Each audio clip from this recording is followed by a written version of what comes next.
Mona Lisa. कुछ सालों पहले की बात है। मेरे पिताजी बीमार हो गए थी।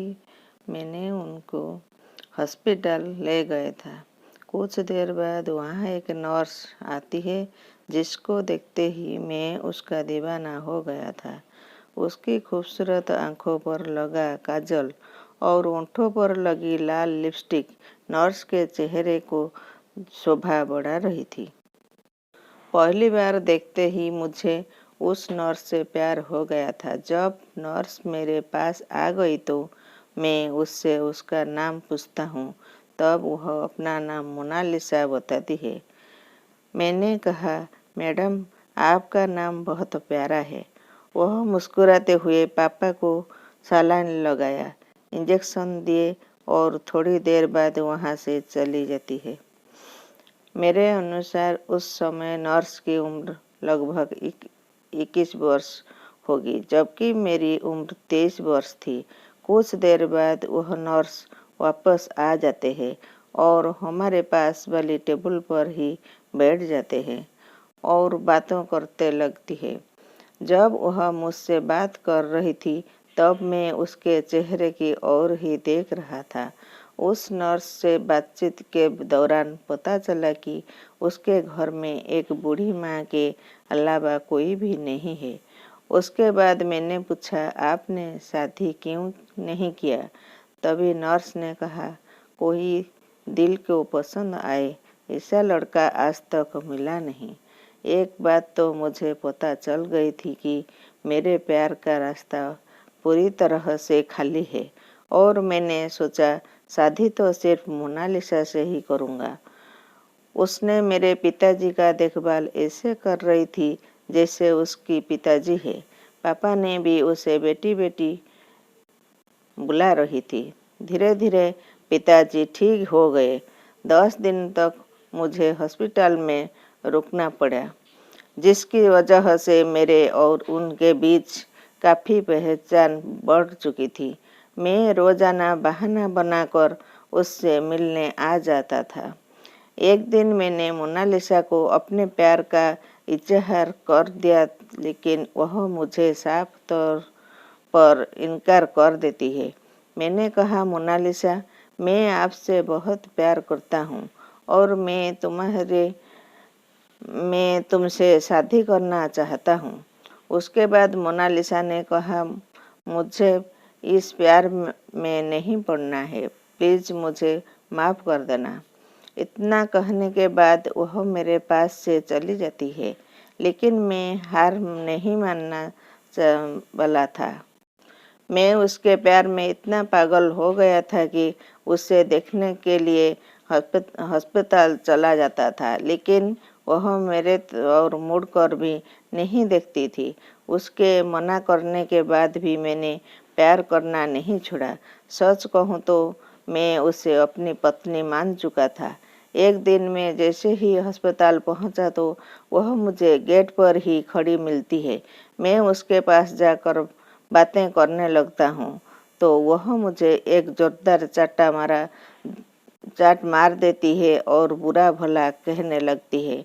सबके सामने थप्पड़ मारने की वजह से मैं काफ़ी गुस्सा हो गया था और उससे नाराज होकर वहाँ से चला गया। उसके बाद मैंने अस्पताल जाना बंद कर दिया था। अब मैं मोनालिसा को रास्ते में खड़ा हुआ मिलता था, लेकिन वह सिर्फ एक बार मेरी ओर देखकर अपनी स्कूटी से वहाँ से निकल जाती थी। धीरे धीरे काफ़ी दिन गुजर गए थे, लेकिन वह मेरे प्यार को स्वीकार नहीं कर रही थी। मैं हर कीमत पर उसका प्यार पाना चाहता था। एक दिन ऐसा हुआ कि मैंने घर आते समय मोनालिसा को रास्ते में रोक लिया और कहा, प्लीज़ मेरे प्यार को स्वीकार कर लो, नहीं तो मैं तुम्हारे बिना जी नहीं पाऊंगा। मैं अपना हर पल तुम्हारे साथ बिताना चाहता हूँ। उसके बाद उसने मुझसे कहा, मैं तुमसे प्यार कर लूँगी, लेकिन तुम्हें मेरा प्यार पाने के लिए जॉब करनी होगी। जिस दिन तुम अच्छी जॉब करने लग जाओगे, उस दिन मैं खुद तुम्हें प्रपोज करूँगी। इतना सुनने के बाद मैंने कहा, क्या तुम्हारा प्यार पाने के लिए मुझे यह सब करना होगा? इसके बाद मोनालिसा ने जवाब दिया, अगर तुम मुझे सच्चा प्यार करते हो तो मेरा पीछा करना छोड़ दो और पहले एक अच्छी जॉब ढूंढो। उसका प्यार पाने के लिए मैंने उसकी इस शर्त को भी मान लिया था।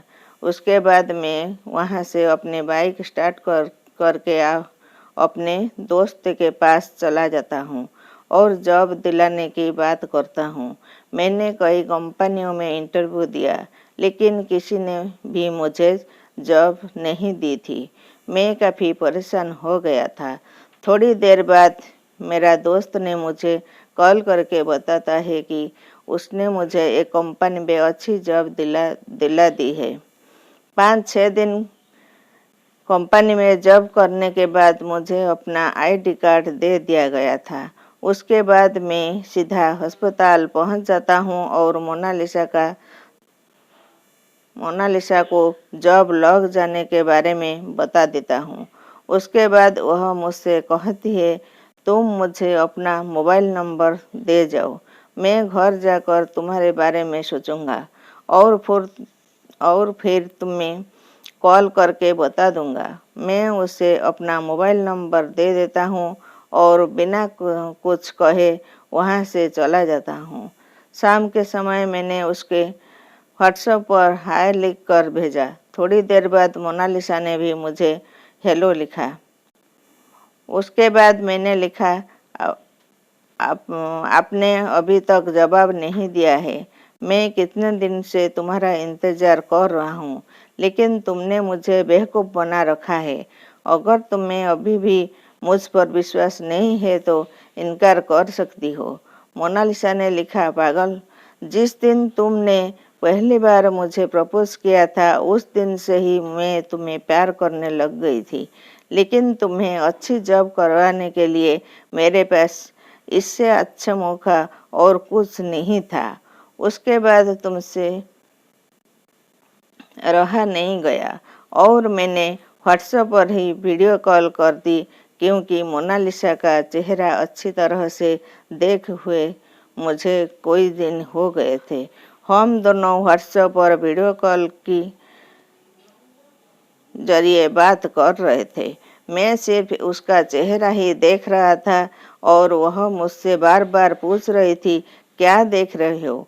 मैंने कहा, तुम्हारा चेहरा देख रहा हूँ। तभी उसने कहा,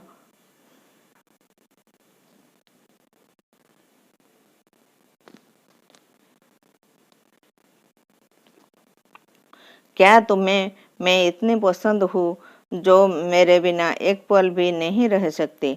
मैंने जवाब दिया कि तुम्हारे बिना एक पल भी जीना मेरे लिए बहुत मुश्किल है। धीरे धीरे हम दोनों का प्यार बहुत गहरा होता चला गया। शाम को समय हम दोनों व्हाट्सएप पर रोमांटिक बातें किया करते थे। दोनों की व्हाट्सएप पर गुड मॉर्निंग से शुरुआत होती थी। मैंने और मोनालिसा ने शादी से पहले खूब रोमांस किया था। एक दूसरे को अच्छी तरह से पहचान होने के बाद मैंने और मोनालिसा ने शादी करने का फैसला लिया। कुछ दिनों बाद परिवार वालों की सहमति से हम दोनों शादी के बंधन में बंध जाते हैं। आज भी हम दोनों एक दूसरे से बहुत प्यार करते हैं। मोनालिसा जैसी लड़की को जीवन साथी बनाकर मैं बहुत खुश हूँ। धन्यवाद। कहानी को अंत तक सुनने के लिए धन्यवाद। Please like, share and subscribe my channel. नमस्कार।